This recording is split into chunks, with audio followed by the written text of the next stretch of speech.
नहीं सोना है नहीं चांदी नहीं हीरा नहीं मोती हमरा किछ नहीं चाहिए माँ बुझे बाजियो आगे तो सब कुछ चाहिए बुझा रही हाँ लेकिन माँ के हम की कह रहे छियै से ध्यान से सुनबे हमरा ई सब किछ नहीं चाहिए लेकिन चाहिए की चाहिए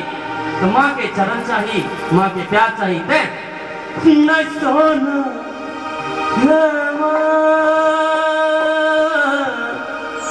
नहीं सोना नहीं चांदी नहीं हीरा नहीं मोती नहीं शोहरत नहीं दौलत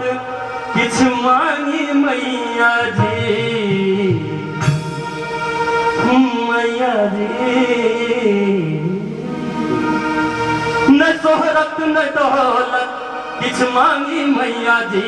हम तो सेवा करन स्वामी के मैया जी हम तो सेवा करन स्वामी के मैया जी हम तो सेवा करन स्वामी के मैया जी हम तो सेवा करन स्वामी के मैया जी न सोना न चांदी न हीरा न मोती न शोहरत न शोहरत न शोहरत न दौलत न दौलत न शोहरत हमारी मैया जी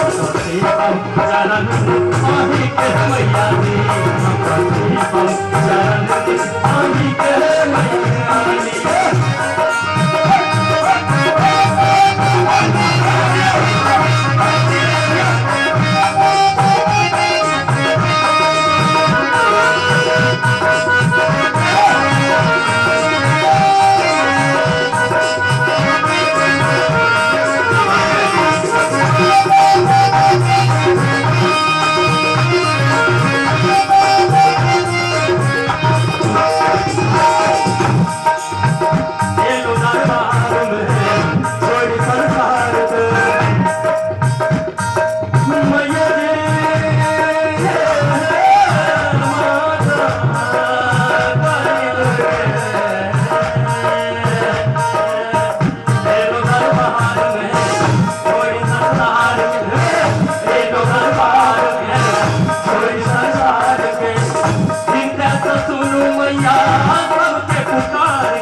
मैया जी अरे नहीं चाहो हाँ भाई आज बताइए मैया जी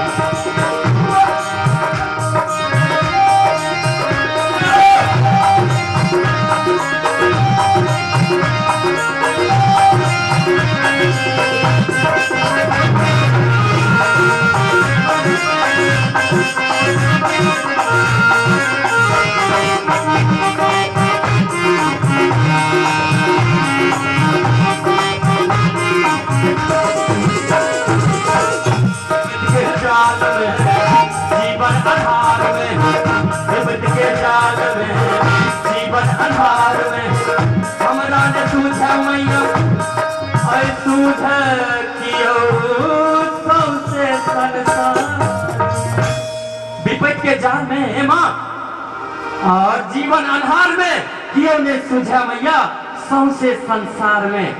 हो बिगड़त संभैर देते सुख संभैर देते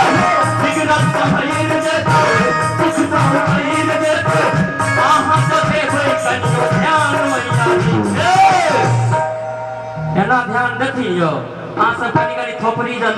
मैया जी हम करते बस शरण स्वामी के मैया जी हम करते बस स्वामी के मैया जी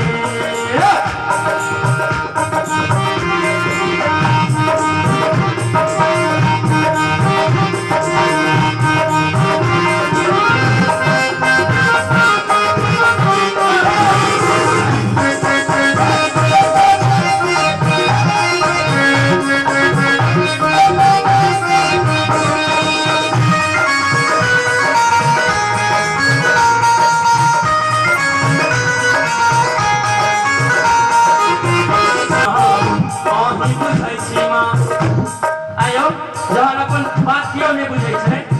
ककरा लग जाके कहै छियै आ बच्चा के जहन भूख लागे छे ककरा से कहै छै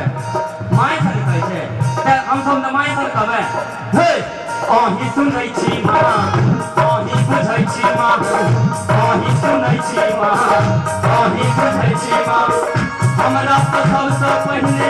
अही बुझै छी माँ हमरा त सबसे पहले अही बुझै छी माँ हमरा त सबसे पहले अही सुझै छी माँ हे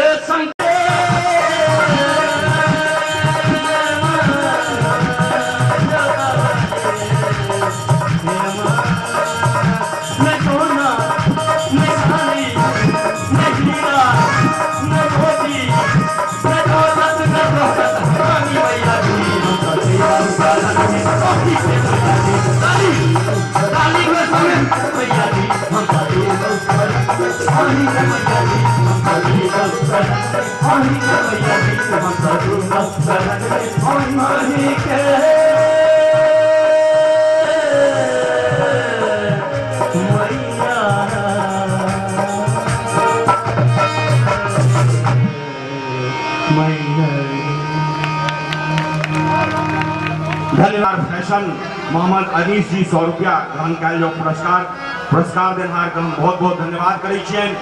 किछु व्यवस्था हम मरिए किछु पाहुन अतिथि धन्यवाद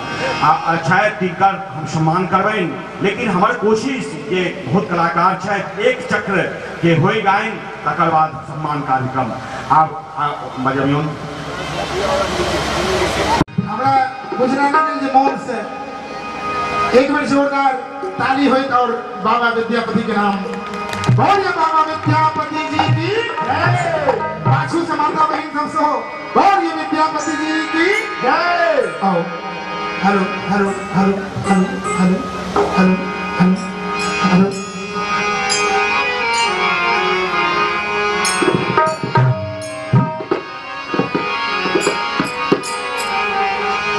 शासा हम गुरु गायक नहीं सी बस लक्ष्मी आशीर्वाद गुरुजन के तो हम चाहब जतिक सजिंदा छे तबला वादक बहुत बहुत धन्यवाद और अपने संगे ऋतिक इंस्ट्रूमेंट पे जतिक छी सब धन्यवाद के बात छी संगे कते गोटा के नाम ली अजय जी श्रीमान माननीय अभिष चौधरी जी